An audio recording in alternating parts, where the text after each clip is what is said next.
Hello and welcome to Spectrum News at 9. My name is Xavier Robert, coming to you live from Uyo, the capital. $100 million World Bank loan. UK appeal court to hear Nnamdi Kanu's case. Plus, Ukrainian officials.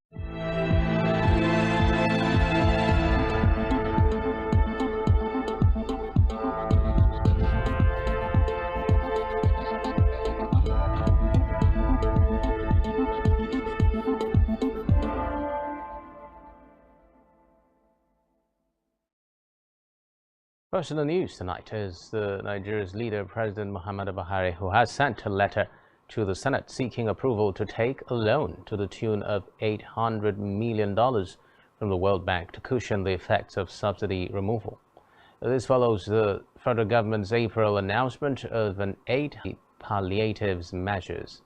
According to the Minister of Finance, Budget and National Planning, Zainab Ahmed, the disbursement of the grant is in light of the planned subsidy removal in June 2023. Ahmed underscored that engagements are ongoing with the newly established various other considerations. In the meantime, President Buhari has disclosed that Nigeria's investment in Shelter Africa has been one of the best business decisions the country has made in recent times. Speaking at the 42nd Annual General Meeting and Symposium of the organization in Abuja, the president, who was represented by the Minister of Finance, Budget and Economic Planning, Zainab Usman, said the floating of 46 billion, the theme of the program, political economy in the belt industry. The president stressed that there was need to continue to interrogate the interconnectivity and establish a delicate balance between politics, social structure, the economy and social development, as well as physical development within the country. In the meantime, President Buhari has described the young and active people who constitute more than half of the population of the Commonwealth Summit CYSS held in Abuja. Buhari, who was represented by his Chief of Staff Ibrahim Gambari, said the young people resided a positive force for societal development if given the opportunity and support for their talent and energy to be appropriately harnessed to create an enabling environment for young people to blossom and reach their potentials. In another development, the President-elect Bola Tinubu has departed Nigeria for Europe on a working visit today. While in Europe, Tinubu will fine-tune the transition plans, programs and policy options with some of his key aides without distractions. His media aide Tunde Raman further said reviving the country's economy forms a major plank of Tinubu's renewed hope agenda, and that the meeting is part of his efforts to re-establish Nigeria's importance in the global economic chain on May 29, 2023. In the meantime, the Action People's Party APP has applied to withdraw its petition challenging the victory of President-elect Bola Tinubu. According to him, he was working based on the instructions of his client. In reaction, counsel to Tinubu Wole Olanipekun said he and his client are not opposing the application. He dismissed the suit with no cost attached. In a related development, the Labour Party LP and its presidential candidate Peter Obi have filed an application asking that PDP Atiku Abubakar, the former vice president, through his counsel Chris Uche, urged the court to grant permission for the televising of proceedings in his petition challenging the return of the All Progressives Congress APC candidate Bola Tinubu as the winner of the election. In a related development, the tribunal adjourned the pre-hearing session on Obi and the LP's petition till May 17 at the instance of the petitioners. According to reports, the counsel to Obi, Livy Uzouku, told the tribunal that further pre-hearing and the petition should be adjourned till a later date.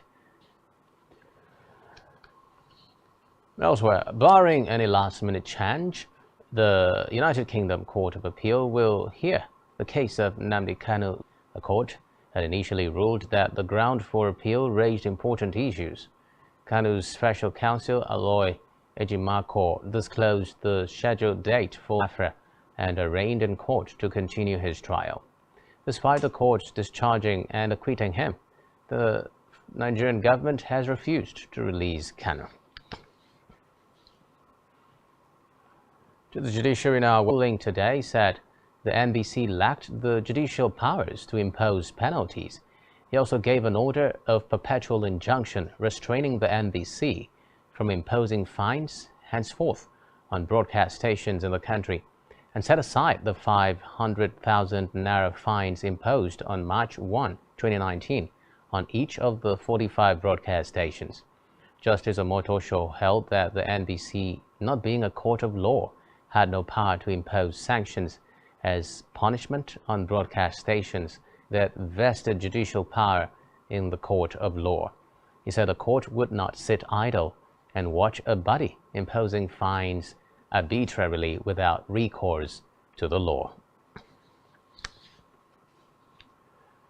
Meanwhile, the Nigerian Bar Association (NBA) has said it is working out a petition to take disciplinary action against the embattled resident electoral commissioner REC of Adamawa State, Hudu Yunusa Ari, who is also a lawyer. The REC, who evaded the winner of the April 15 supplementary governorship election.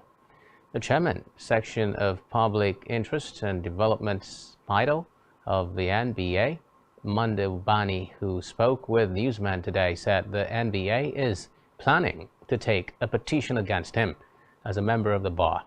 According to him, there must be a report to the body well enough. Ubani noted that there is a need to follow up on the matter to see to the conclusion of the anomalies. In the meantime, former Osun Governor Adeboyega Oyetola has accepted Tuesday's ruling to let his successor know that the interests of the masses must be most paramount without any restriction or discrimination, whether based on political persuasion, creed, or religion. According to him, although the verdict of the Apex Court is against the wishes of his party's members and supporters, he accepts it in the interest of peace and development governorship election to accept the judgment as the will of God and move on. Away from that now, the Federal International Airport Abuja, ahead of the inauguration of the new government scheduled for May 29, 2023. Fans said the removal of aircraft parked at the airport was necessary to enhance the safety of the airport during the forthcoming presidential inauguration. The relocation directive was contained in a circular addressed to aircraft operators. Meanwhile, in a bid to boost trade volume between Nigeria and Pakistan, the federal government, through the Ministry of Aviation, is working out modalities to begin direct air services to the Asian country. The Minister of Aviation, Hadi Sirika, led a delegation to Islamabad, Pakistan, where he met with different government officials in civil aviation, trade and commerce to foster economic and trade relations. Sirika, who spoke through his special assistant with the Africa Center for Asia, enabled the minister to engage with the acting secretary of Pakistan's Ministry of Aviation the president of Islamabad Chamber of Commerce and Industry, and the country's Minister of Commerce. According to the statement, the subsisting bilateral air services agreement between Nigeria and Pakistan is expected to be revitalized within the shortest possible time. The 6 geopolitical zones of the country. Manguno said although the government had deployed both kinetic and non-kinetic mechanisms to safeguard these assets, there was a need to develop and continuously review measures to address dynamic threats to the nation's infrastructure. The NSA, who was represented by the Principal General Staff Officer, Office of the National Security Advisor Sadiq Ndalolo, made this known at the validation exercise for the critical national assets and infrastructure now constitutes major security threats to the zone. In a separate development, the Nigeria Governors Forum (NGF) will on May 15 commence an induction program for its incoming and returning governors on key aspects of governance, including ethics, vetting, and recruitment into governor's office to ease the task of administering their various states. In a statement, the Director, Media and Public Affairs of the NGF, Abdul Razak Bakendo, said the induction program will also deal with how to seamlessly. Now in education, the Joint Admissions and Matriculation Board (JAMB) has said that it would ensure that Nigerian students evacuated from war-torn Sudan are integrated into the nation's universities. The JAMB Registrar, Professor Ishaq Oloyede, made this known in Abuja during a meeting with the head of Nigerians in Diaspora Commission, Abike Dabrierawa. In a statement issued today, Oloyede, who empathized with the students, commended NIDCAM for the effective handling of their evacuation, noting that JAMB would ensure the desired support. The JAMB boss, however, called on the students not to tread the path of those who returned to the country over a year ago as a result of the Ukraine's war, but refused to comply with the stipulated procedures that would have ensured they continue their academic programs seamlessly. Maman has been arrested by the Economic and Financial Crimes Commission (EFCC). According to reports, the former minister is being detained at the headquarters of the commission following his arrest in the early hours on power projects. Meanwhile, it was gathered that Maman is alleged to have conspired with staff of the ministry in charge of the accounts of the Zungeru and Mambila hydroelectric power projects and diverted money, which they shared amongst themselves.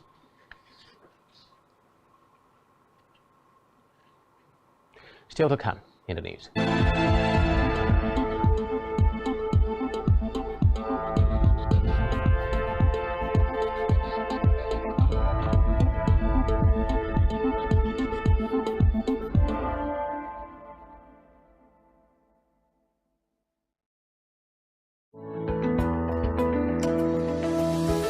Business exists only to meet the needs of the people, but there's an extra advantage if your product and services are pitched on a platform that gives you the added advantage over your competitors. For your desired return on investment and so much more, advertise on Spectrum Television, on StarTime's DTH Channel 421 and on free-to-air with a frequency of 12733. Spectrum Television, broadening your horizon.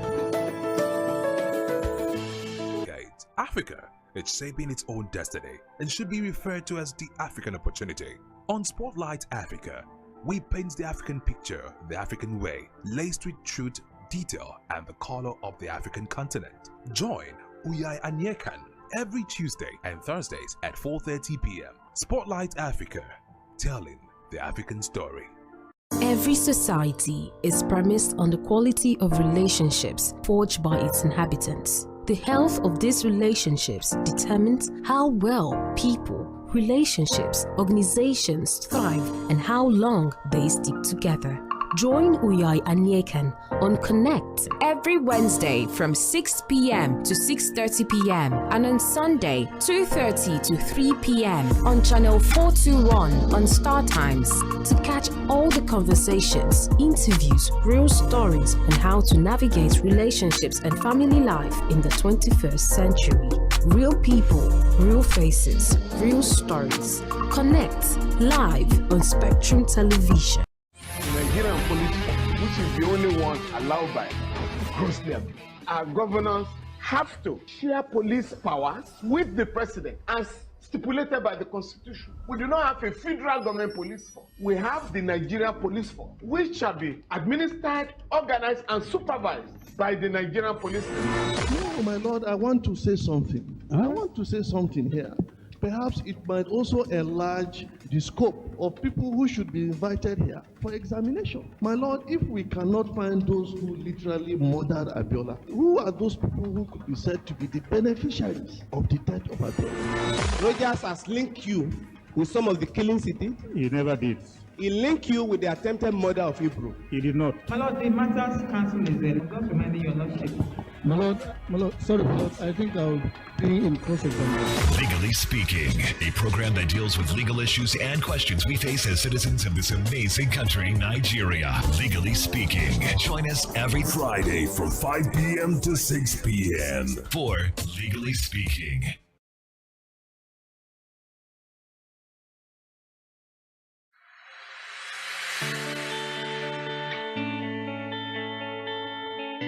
The common Nigerian. From issues on politics, Hello, Nigeria. I remain committed. security,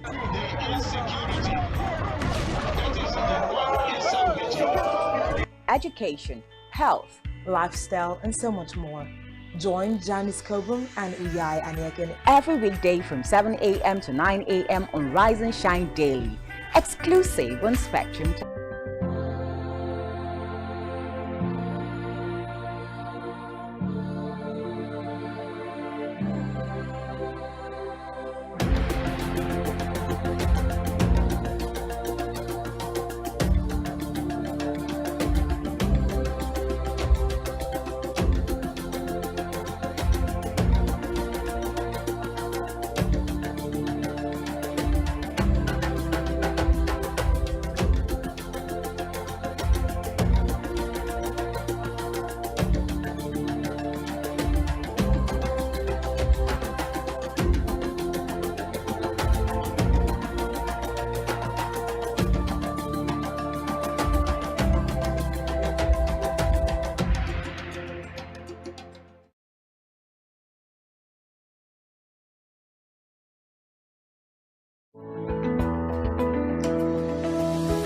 Business exists only to meet the needs of the people, but there's an extra advantage if your product and services are pitched on a platform that gives you the added advantage over your competitors. For your desired return on investment and so much more, advertise on Spectrum Television, on Star Times DTH Channel 421 and on Free2.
Thanks for staying tuned. Now we move on to Africa, where Senegal's opposition coalition has said that it would stage rallies over an alleged threat to bar one of its leaders, Ousmane Sonko, from presidential elections after he was convicted in a case.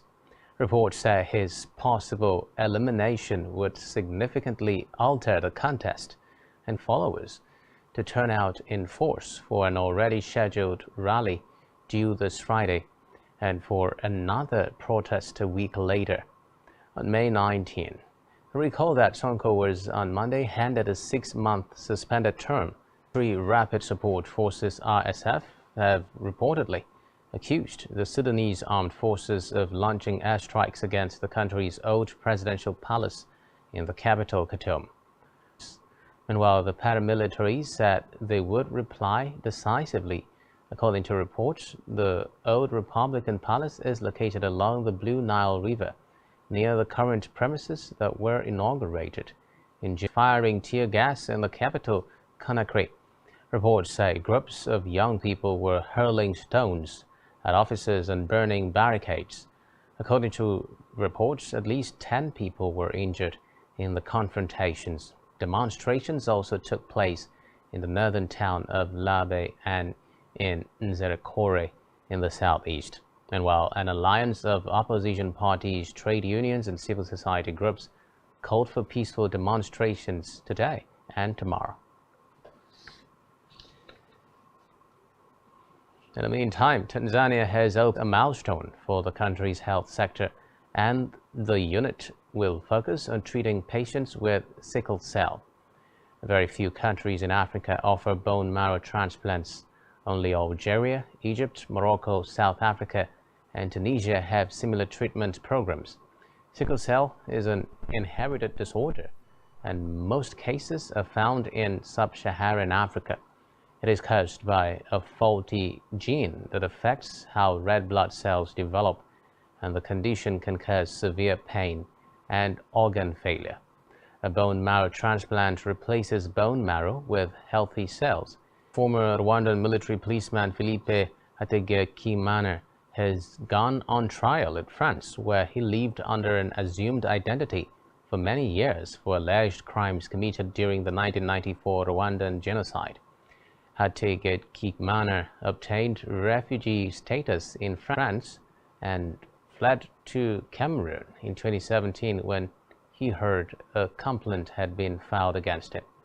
He was arrested in Yaoundé and extradited to France the following year.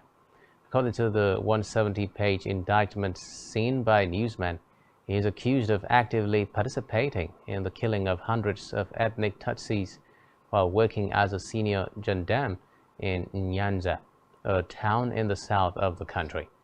And while he has denied the charges and will face life in jail if found guilty. Forces in a successful counterattack near the eastern city of Bakhmut today. Speaking in a video on Telegram, the head of Ukraine's 3rd Assault Brigadier Andrei Viletsky said the unit had been completely destroyed, along with a significant number of armored fighting vehicles. He said a significant number of prisoners were taken, and the 3rd Assault Unit of Wagner also suffered heavy losses, referring to the Russian private military company that is playing a major role in the battles around Bakhmut. Still on the foreign scene, Pentagon spokesman as part of a broader range of air defense capabilities that the United States and the international community provided to Ukraine. He added that the U.S. and its partners would continue to rush ground-based air defense capability. To business now, where the United Kingdom Supreme Court has ruled in favor of leading British multinational oil and gas company Shell today that it was too late for Nigerian claimants to sue its 2 subsidiaries over a 2011 offshore oil spill. On December 2011, there were allegations that an estimated 40,000 barrels of crude oil leaked when a tanker was loaded at Shell's Bonga oil field, 120 kilometers off the coast of Nigeria's Niger Delta. Shell disputed the allegations and said the Bonga spill was dispersed offshore and did not have adverse effects on the shoreline. According to reports, the case was one of a series of legal tussles that Shell has been battling with in London court.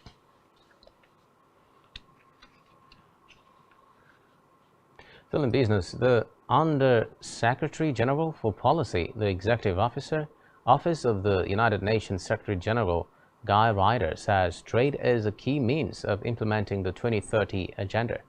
Ryder, who stated this was an important tool for achieving many sustainable development goals. According to him, further action is needed to boost developing countries' trade capacities and align global trading rules with the SDGs so that trade delivers for all policy objectives. He explained that a fairer and more resilient multilateral trading system, which was open, rule-based, transparent and non-discriminatory, was an integral part. Meanwhile, the International Monetary Fund (IMF) has warned Nigeria to expect a significant reduction in foreign loans as the global economy continues to experience new shocks and contractions. The IMF Deputy Divisional Chief Wenjie Chan stated this during a keynote presentation at the international value of the dollar have continued to put a strain on Nigeria's economy and that of its sub-Saharan African counterparts.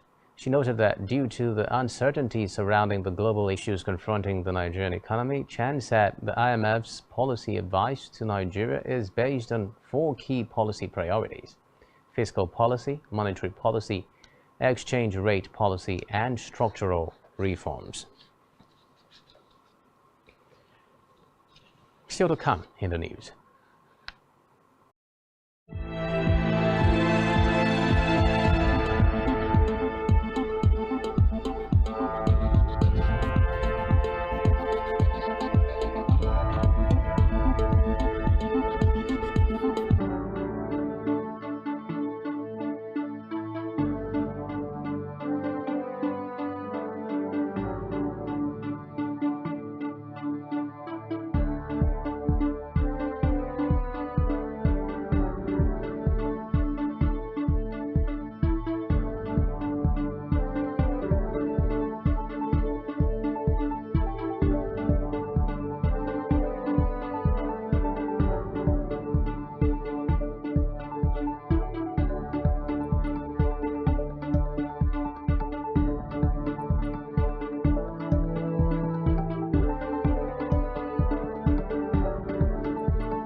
extra advantage if your product and services are pitched on a platform that gives you the added advantage over your competitors. For your desired return on investment and so much more, advertise on Spectrum Television, on StarTimes DTH Channel 421 and on free-to-air. with a frequency of 12733. Spectrum Television, broadening your horizon.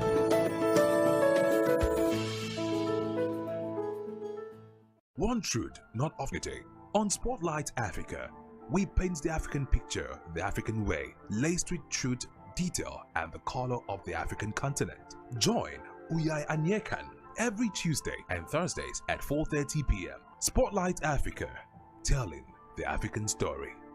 Every society is premised on the quality of relationships forged by its inhabitants. The health of these relationships determines how well people, relationships, organizations thrive and how long they stick together. Join Uyai Anyekan on Connect Times to catch all the conversations, interviews, real stories, and how to navigate relationships and family life in the 21st century. Real people, real faces, real stories. Connect live on Spectrum Television. The Nigerian police, which is the only one allowed by gross level. Our governors have to share police powers with the president as stipulated by the Constitution. We do not have a federal government police force. We have the Nigeria Police Force.